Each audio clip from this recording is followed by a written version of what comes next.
Rabbi Yosef Mishash discusses using public transportation on Shabbat. This is a question that he was asked in 1934 when he was still in Morocco.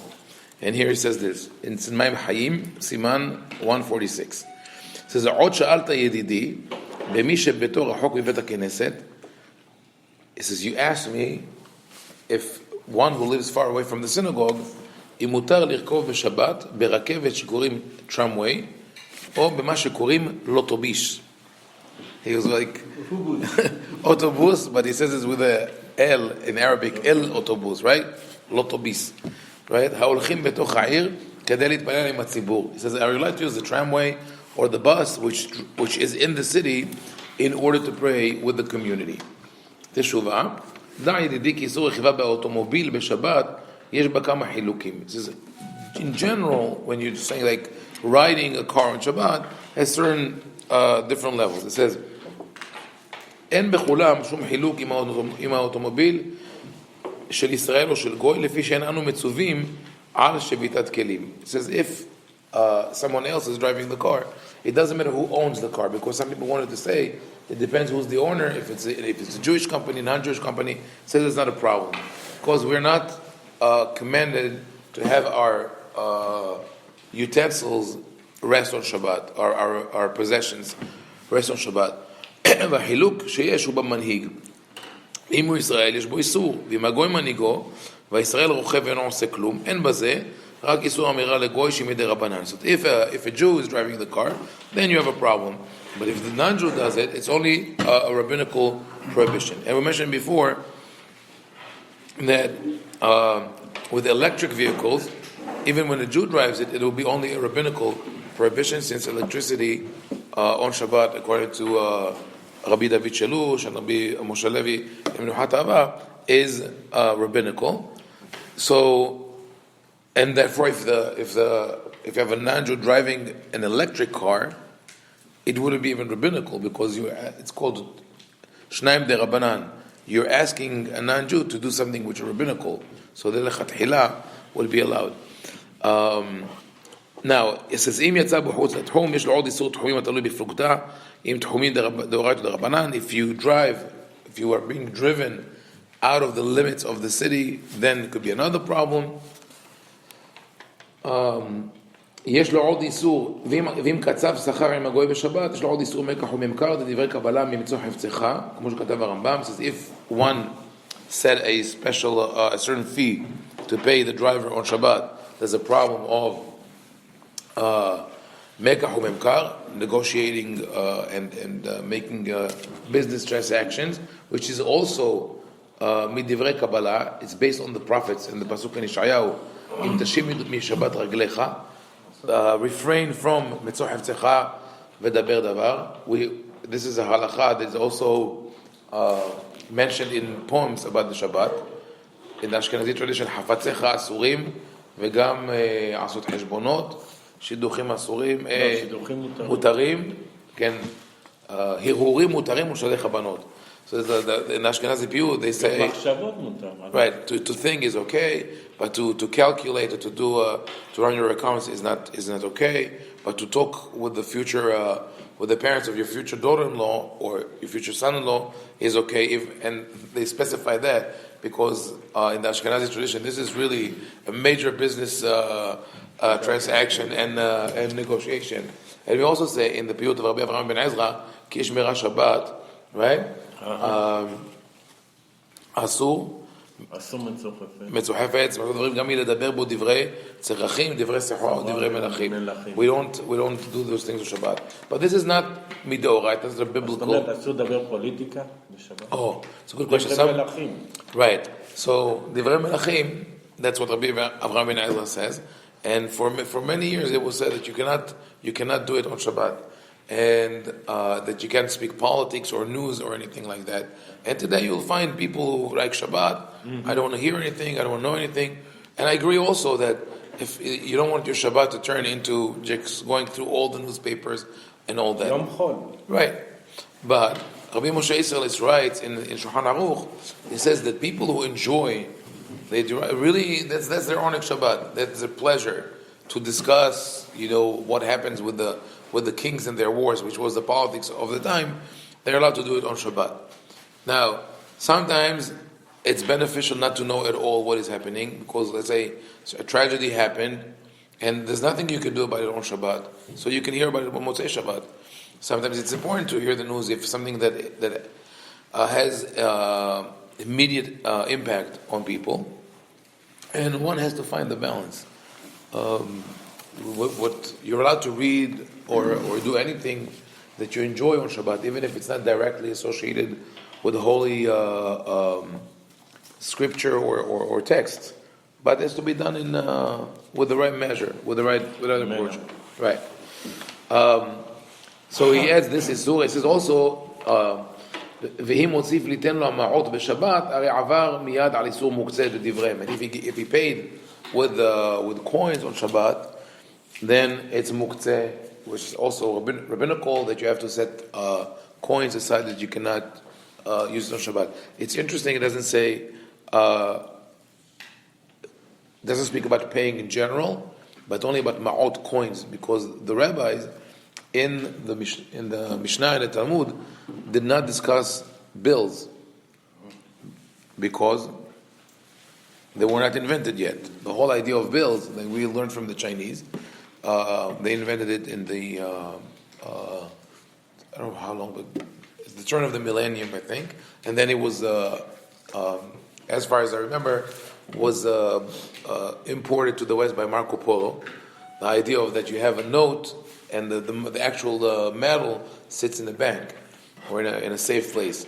But before that, the coins were real of precious metals. That's why it's called Over la Soher. It's the Jews brought the idea of banking. Jews developed banking in Europe, especially because they were the only thing that the Jews were allowed to do. From the Jews. It could be that it was employed more by the Jews than others, because the church forbade people from the followers, the Catholic followers, from taking interest, from charging interest. Liquor store too. And apparently huh? Liquor store drinking too. Yeah. No, so that was in Eastern Europe, that Jews ran the breweries. But in Western Europe, in medieval times, the only profession that was left for the Jews, they were not allowed to be farmers, they were not allowed to be members of the knighthood, they were not allowed to be merchants, so they were left with money lenders, and that's why they developed those skills. And then the non-Jews complain that the Jews are running the financial world. I mean, no matter what you do, it's like you have a problem. Anyway, so it could be that it holds that bills are not muktzeh on Shabbat. And that's important, because we'll see when you talk about public transportation, you could use coins, but most people use today magnetic cards. So is a magnetic card muktzeh on Shabbat or not? He doesn't speak about that, but I'll tell what I think of that. He says, but if he paid him before Shabbat, or he takes a free ride on Shabbat and pays after Shabbat, and he's within the limits of the city,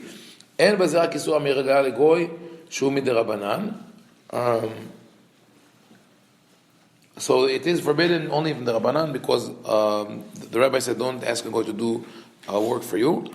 But even if it's for mitzvah, you cannot do that, because the goy is going to transgress, not to do an act which is forbidden on Shabbat biblically.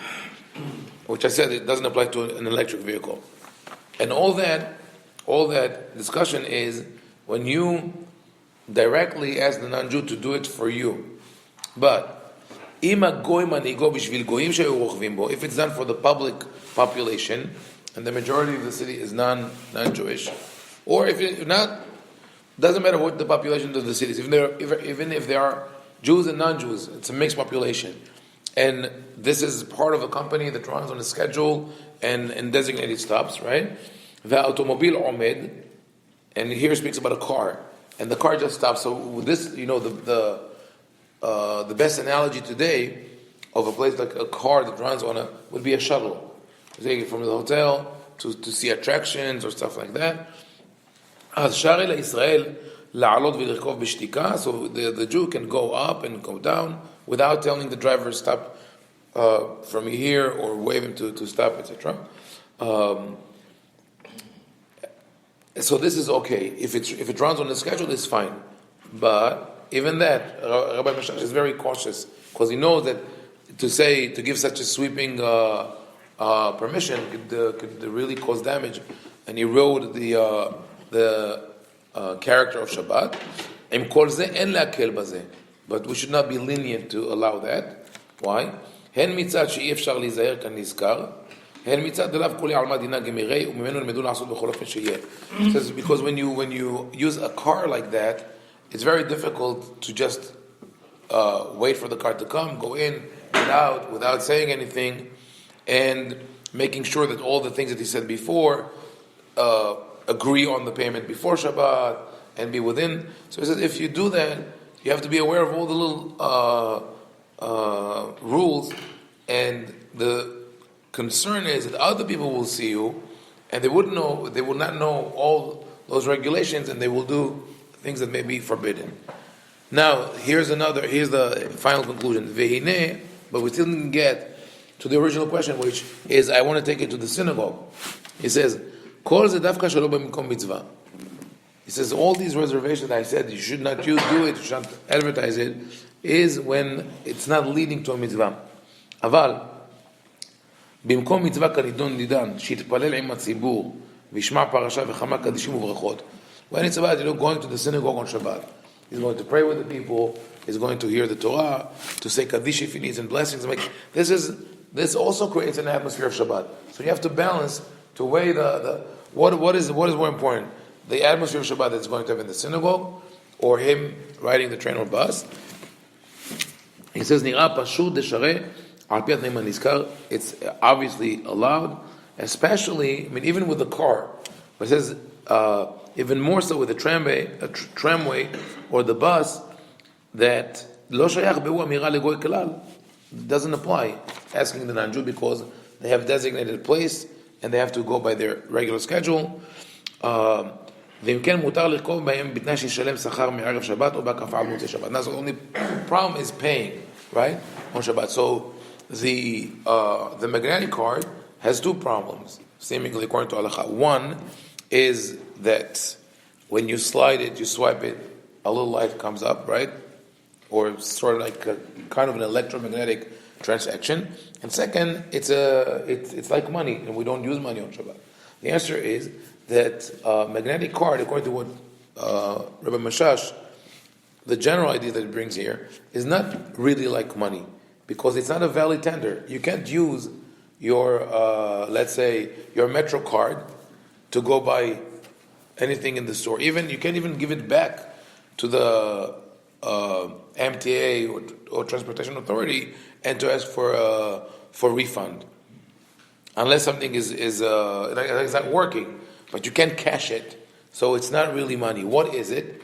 And it's prepaid. So in the terms of you have to prepay, you prepaid.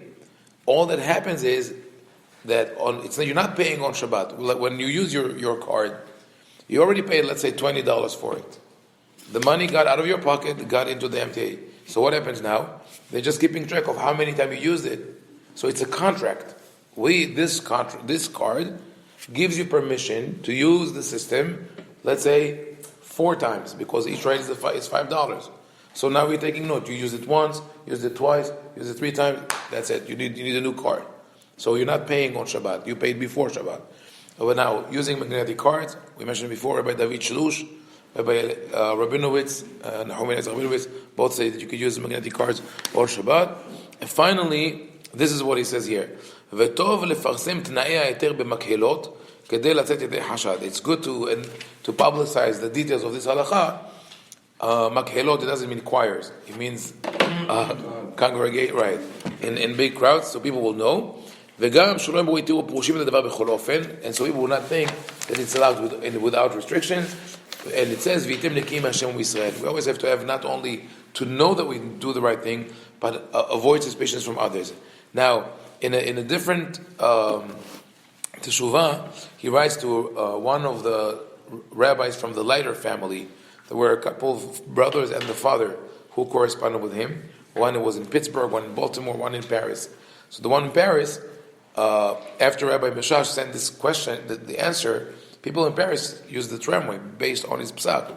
And Rabbi Leiter was concerned. He said, people will think that those who ride the train or the tramway are transgressing Shabbat. What was the answer of Rabbi Meshash? He says, you're concerned about what people will think. How do you have two ways to address it. Either stop doing what you're doing, or explaining to people why you're doing what you're doing. So he said, go ahead and publicize it, and make other people publicize it, and then no one will think that you're doing something wrong.